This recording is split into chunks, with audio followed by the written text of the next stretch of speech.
Hey guys, WCU Cougar X. Today, I'm going to finally tackle something that has been driving me absolutely nuts. So here, we have the passenger side headlight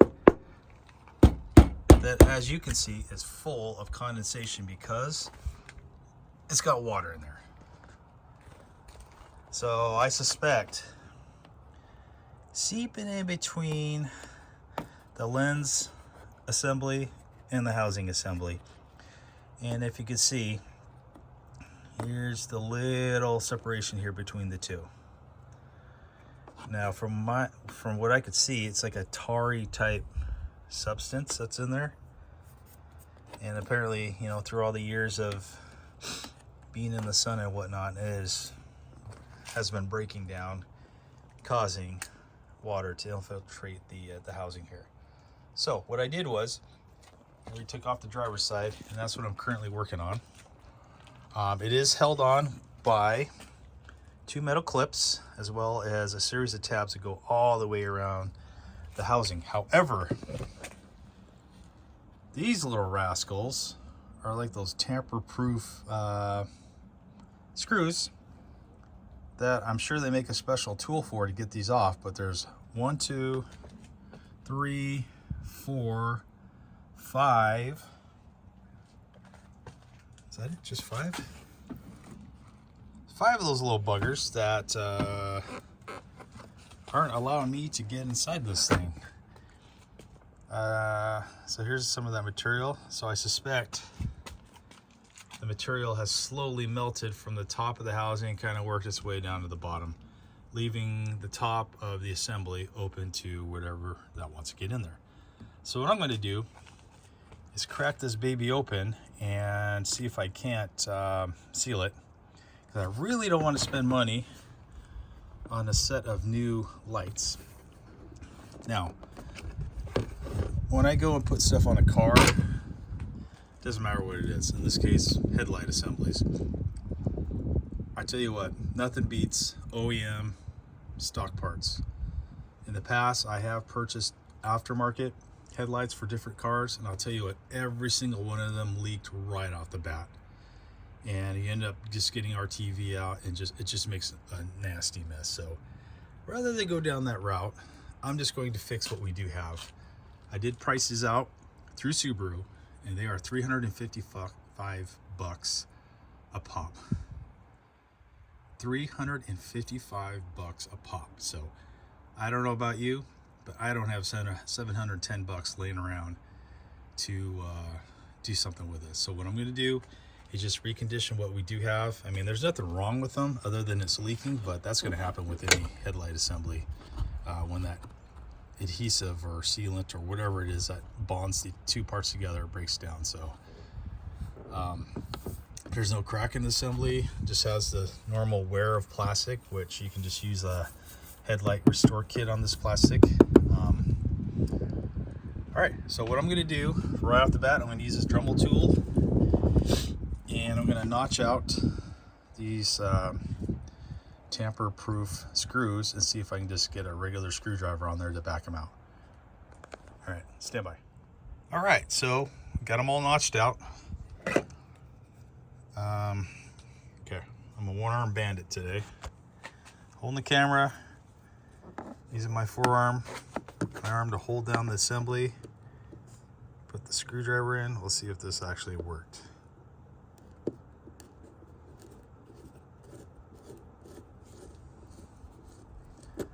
Well, I guess you can say that worked. So, just so you guys know, that's what you're dealing with. That's the length. All right, well, let's get all these removed and see what we have. All right, so we got all those tamper-proof, whatever you call those screws, loose. So now what we're going to do is we're going to go ahead and pry open. So nothing more than just lifting this tab up, lifting this over this tab here on all of them. And once you get one started, you'll do 2, and then 3, and then 4, and so on and so forth. They'll come right off. So again, I'm one-armed person today, so I'll see how far I can get.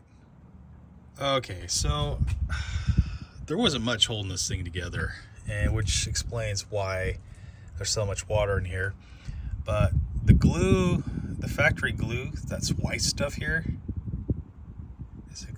is actually still really tacky. And all of this black crap, this oily type stuff, tarry stuff, apparently was added after the fact. Maybe it was leaking at one point and somebody decided to go ahead and further seal it because they're having water penetration issues. So pretty straightforward. But if this was a newer assembly, you might want to apply some heat to kind of soften up that adhesive so it comes off a lot easier. I'm going to go ahead and clean this up and see what I can do to further seal it. I may just go the silicone route at this point, just because, you know, the age of this thing, I don't suspect I will be trying to get in here anytime soon, so might as well get her sealed up. But definitely got to go through and clean all this stuff up. And while I'm also in here, I can see some of these bulbs are burned out, so we'll get those taken care of as well. Stand by. All right, so here we are about a week later, no progress. Kind of the story of this project. Just too many things just start happening and I just don't have time to do anything. So pretty much kind of left off where I was.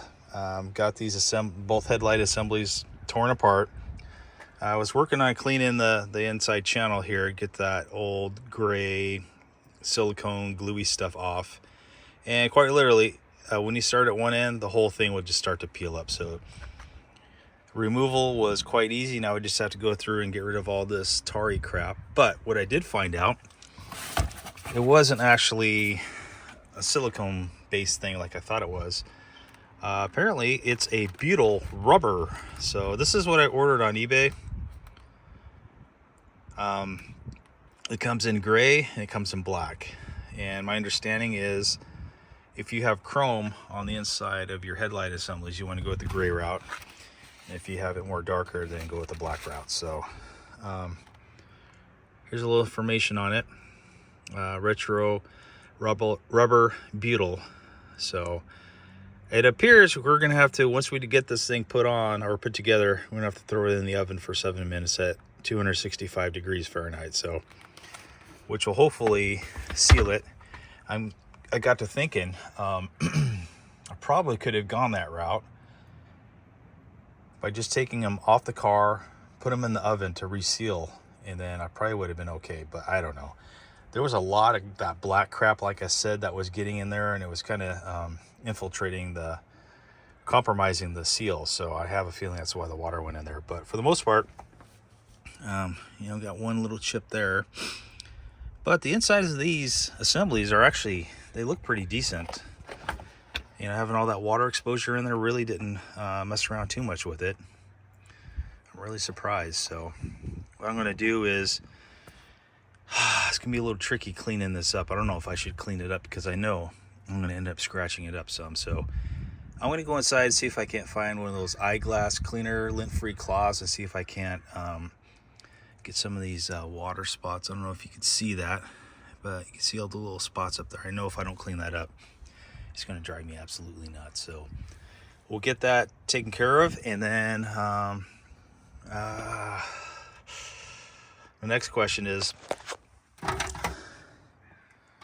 should I buff these out before I put the assembly together?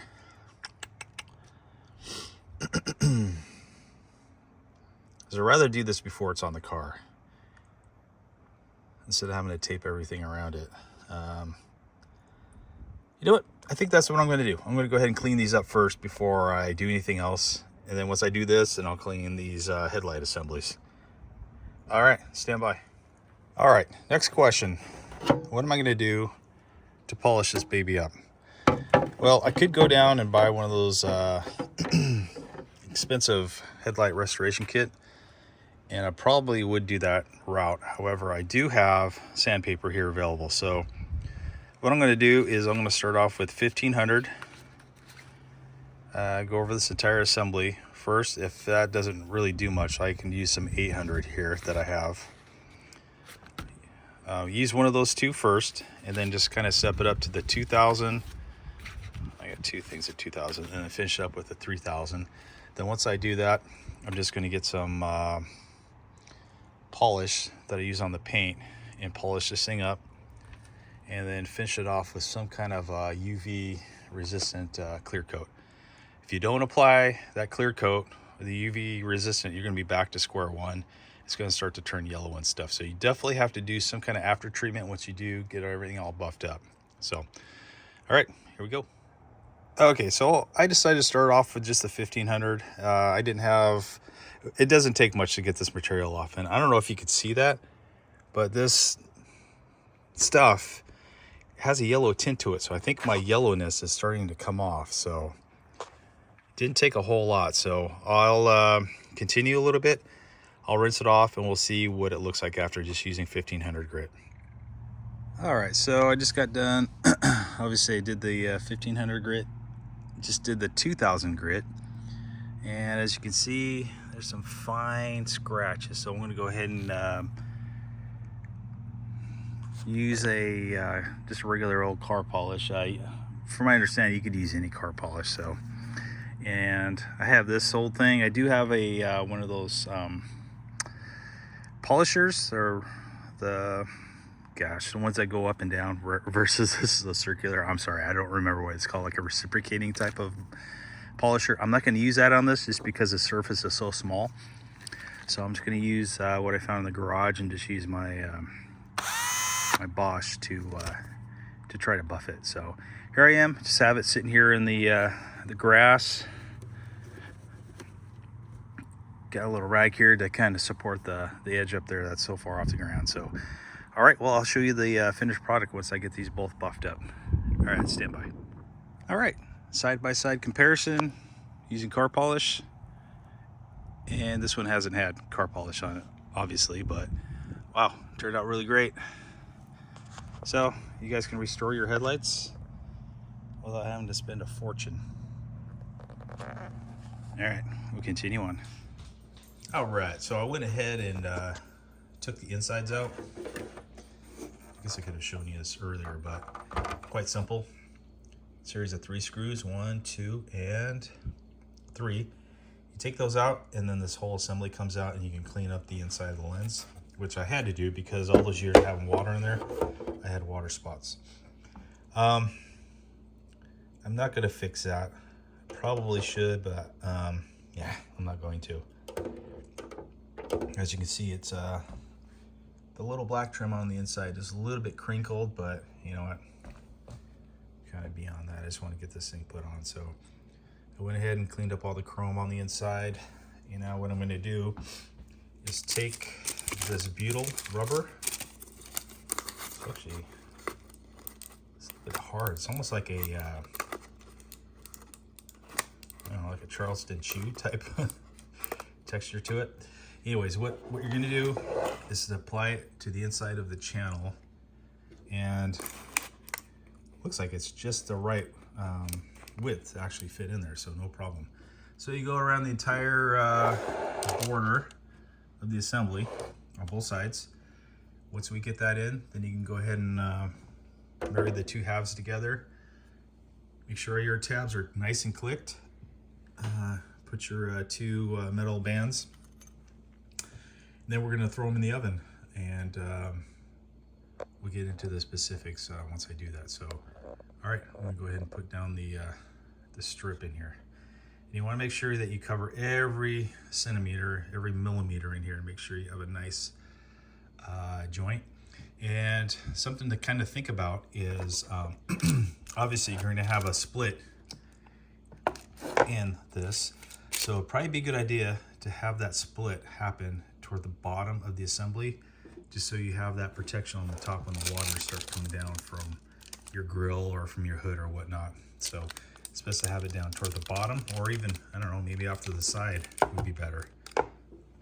But just make sure that the joint is not toward the 12 o'clock position. All right, let's get to it. And forgot to mention, I haven't read the instructions. I'm just going to go with it. Probably should read the instructions. Is what I'm going to do is take some isopropyl alcohol, And I'm just going to clean the inside of this channel really good all the way around on both housings, just to make sure that there's no oil residue or whatnot stuck in there to cause the butyl rubber not to stick to it. So make sure that you clean it up really well. Okay, so when installing this, I opted to go over here on the side, and the reason being is just so when you're so in order to install this correctly, I don't know if you can see, but this stuff is wider than the channel that it's actually going into. So what you need to do is get it started somewhere.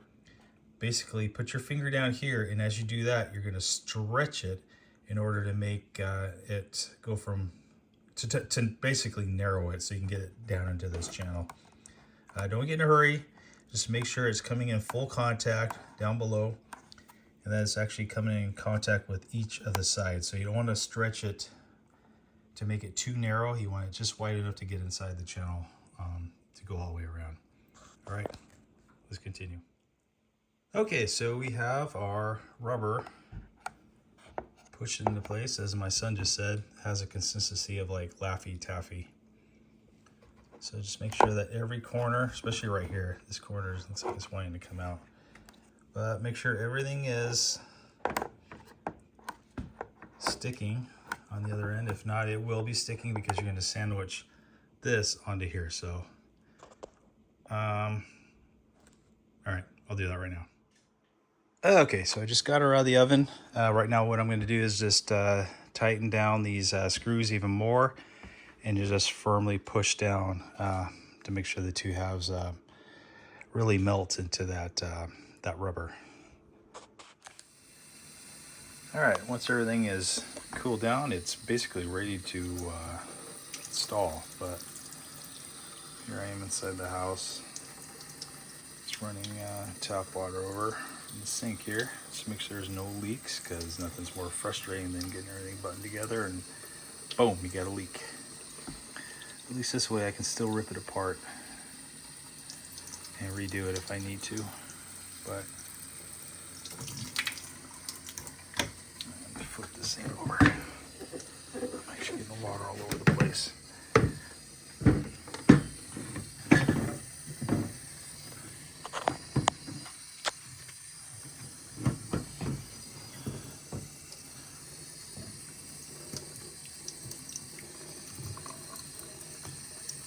My concern was this end here, making sure that it was fully sealed.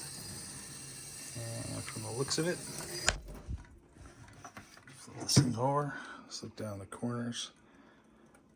I see no water inside. All right, I call that a win. All right, let's go outside and get this thing installed. Okay guys, it is now the next day.